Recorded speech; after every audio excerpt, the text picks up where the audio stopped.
Google Net, and also we are going to see one of the hands-on.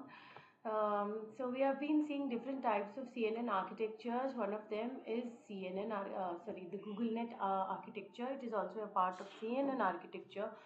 So Google Net, as the name suggests, was actually introduced by Google. So it was actually designed for the task of image classification, and it has participated in a challenge called ILSVRC, or popularly known as an ImageNet competition. So it's an ImageNet large-scale virtual recognition challenge wherein it was designed to classify 100 object classes. So GoogleNet is also known as Inception V1 version 1. So it is actually a convolutional neural network architecture which was developed by the researchers at Google, and it was designed to address the challenge of training a deep neural network with large number of parameters while maintaining the computational efficiency. So basically, when you are training it with large number of input images, it is definitely going to generate you with large amount of parameters. So now to work on with all those parameters, get back to an optimization technique and give you an optimum result, wherein that result should be efficient with respect to the speed, performance and time. So in order to maintain that computational efficiency, Google researchers have introduced GoogleNet. It uses different strategy of creating a convolutional neural network that you will see now. Basically, GoogleNet has achieved this by introducing a new concept which was called as inception modules. Now, these inception modules allow the network to perform parallel processing at different spatial resolutions. So you can see here I have pasted a picture of GoogleNet inception module. So that's what you can see here. This is an inception model version 1. So what are you doing exactly here is you are using separate blocks of convolution which are performing, you can see, concurrently with each other, parallelly with each other, and finally they are getting concatenated. So this is actually one block of inception that has been projected here onto the screen. So without wasting further time, let us quickly go and see what exactly are these inception modules. So when I want to discuss about the inception module, then the very first thing that comes into it is different types of blocks of convolutional layers. So first component of inception module is a one by one convolution layer, which is having smaller number of filters, and it is used to perform the reduction in the number of dimensions. It also helps you to reduce the number of input channels. So basically, if you use a one by one convolutional layer, then the dimension of the output and the dimension of the input remains the same. All you can see is the change in the number of the channels of the input and the number of channels in the outputs. So if you really want to reduce the number of input channels, and then you are going to use a one by one convolutional layer, thereby reducing dimensionality of the network, definitely it will be helpful to control the depth of your network.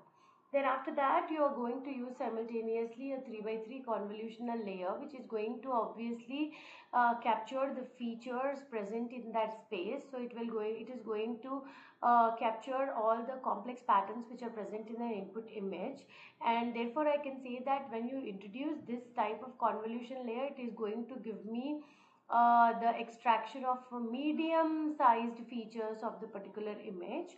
And afterwards you also have a 5 by 5 convolutional layer in that block, which is going to obviously capture larger spatial features, and it will help you to recognize more global patterns. Now coming about the downsampling of such convolution layers, you are going to use a max pooling in this, where there are certain CNN networks which go for average pooling. There are certain CNN networks which go for max pooling. So inception module of GoogleNet makes use of max pooling, and it is does to apply capture the most important features in that particular local region, and it also helps you to downsample or to reduce the spatial dimensions. So the outputs of 1 by 1, 3 by 3 and 5 by 5 convolutional layers, and afterwards a max pooling, they are all concatenated together along with depth dimension. So this concatenated output is going to become input to the next layer. So like this, inception modules are inserted wherein you are not only extracting features but also definitely working how to manage the depth of your network. Sorry. That was the beauty of inception model.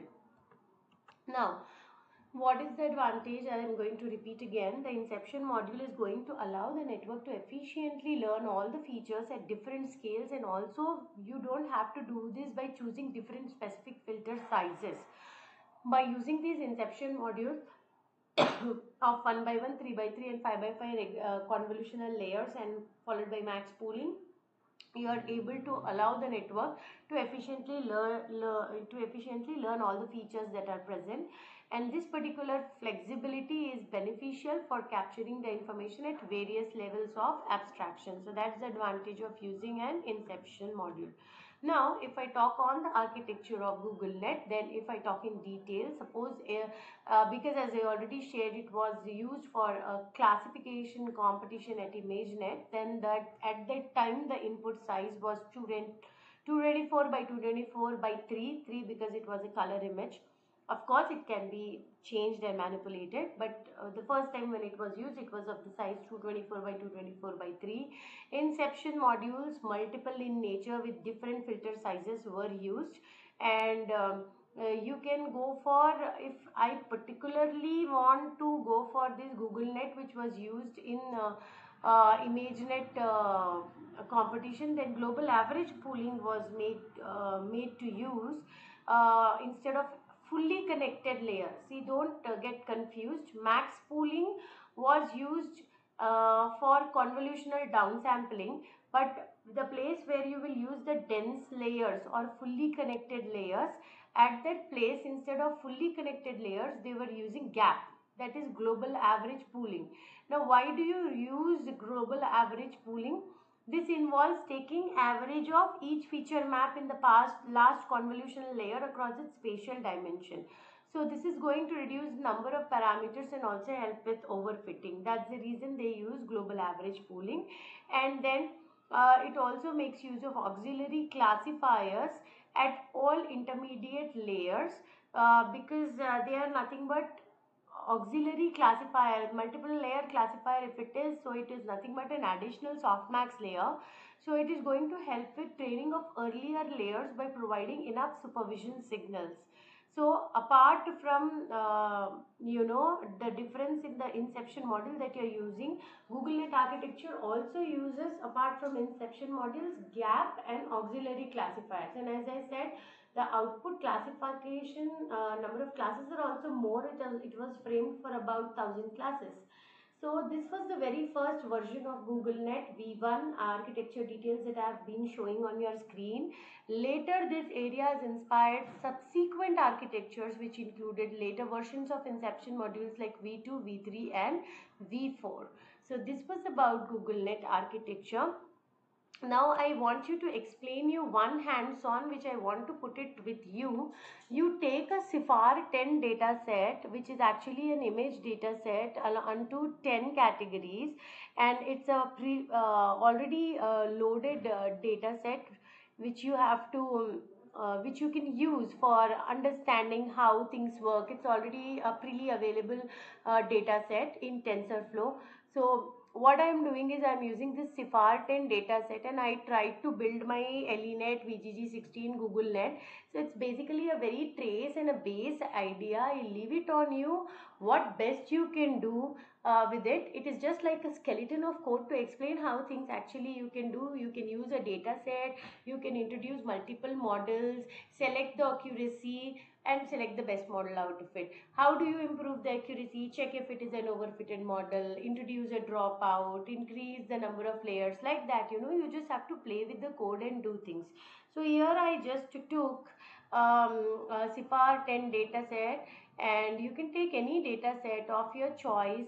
And then what I did here is, as we load and pre-process our data set, training and testing category, normalizing it, and then once I am done with pre-processing of my data set, I'll be loading it, and then I start beginning with my architecture. Here in this code, I have used two architecture. One is LENet, one is VGG16. So you all know 16 layers of weights is what I'm going to incorporate. Thus the name is VGG16. If I'm using 8, VGG8, like that. So I'm using VGG16 here, and then I want to go for any Google Net. You need not create Google Net again. It's a readily available thing in Keras TensorFlow. So now for that, if I really want to add or delete anything to my network, then better I go with a sequential container wherein I am introducing my convolutional layer followed by pooling layer, then flattening layer and fully connected layer, and finally output layer. So the strategy remains the same of a conventional CNN for an LENet. I already discussed LENet in detail for you. Now, after I have done and I'm checking, I am defining my LENet architecture. What I want next is I want to go for a VGG16 architecture, let's say. So what I do here is I am choosing directly a VGG16 base model, and I have to give the weights. They are pre-trained, called ImageNet weights, which were used in ImageNet competition. And I have to give the input shape here, and then obviously I need not choose anything else. I just choose my fully connected layers, flattened layer, and then finally my output as softmax. So it's so simple when you use these architecture with Keras. They are already pre-built. All you are doing is just what you require and just using it for your own benefit. Similarly for Google Net, Inception v3 is what I have used here. I'm sorry for this mistake here. So you can, if you want, you can go for v1 as basic model, and then you can try for it. And then definitely I'll be training and compiling this model, wherein I'll be evaluating with respect to my accuracy. So somewhere around 60% was my accuracy when I compiled this particular model and evaluated it.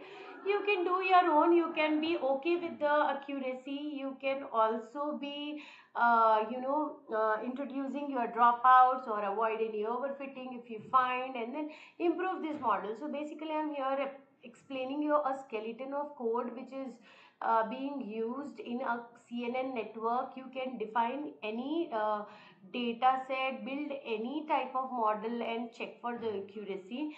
So just an idea was to show how TensorFlow and Keras have made it very easier for you to use multiple models at the same time. So this was about a simple hands-on using various architectures of CNN.